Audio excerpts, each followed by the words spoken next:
Movie trailer voice. In a world full of corruption, deceit, and karate neck chopping, one man must tread the line between killing guys and grievously wounding guys. From the developer of Sequel 2, The Sequel, comes an adventure nobody remembers.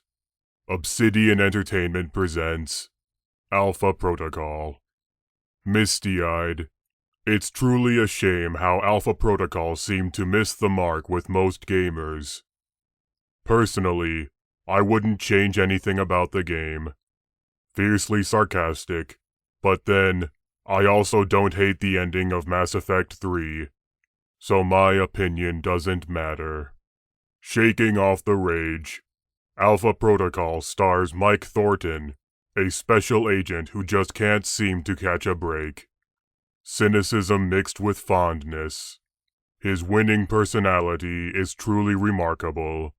Players are able to choose between a wide variety of tones and inflections for how Mike speaks, ranging all the way from Microsoft during E3 to Microsoft slightly after E3.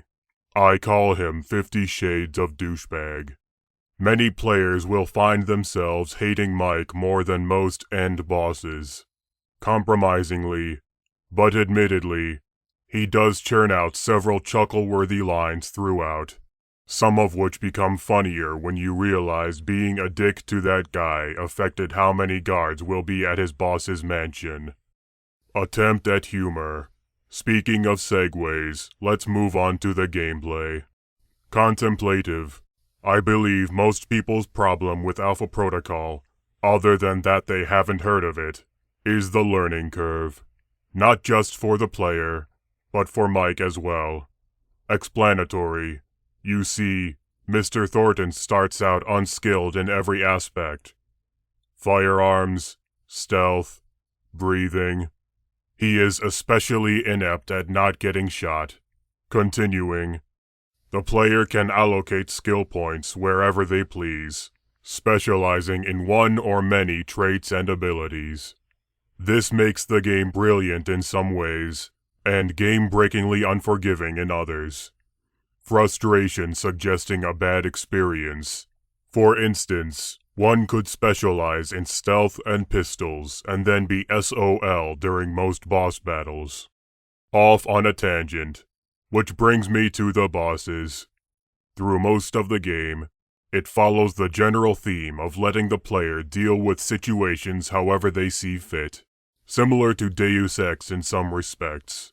But the boss battles seem to take a preemptive cue from Human Revolution, with just a dash of the meat circus from Psychonauts.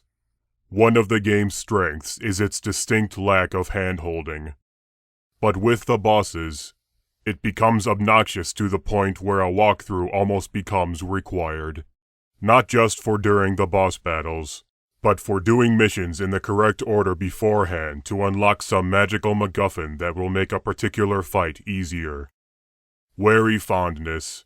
In conclusion, I do recommend Alpha Protocol to anyone looking for an alternative approach to the third-person shooter /stealth/ talk-to-people simulator. But keep your enthusiasm in check. Every action has consequences in the game, even small things like taking the upper route instead of the direct path. Hint, hint. You're welcome. See you later.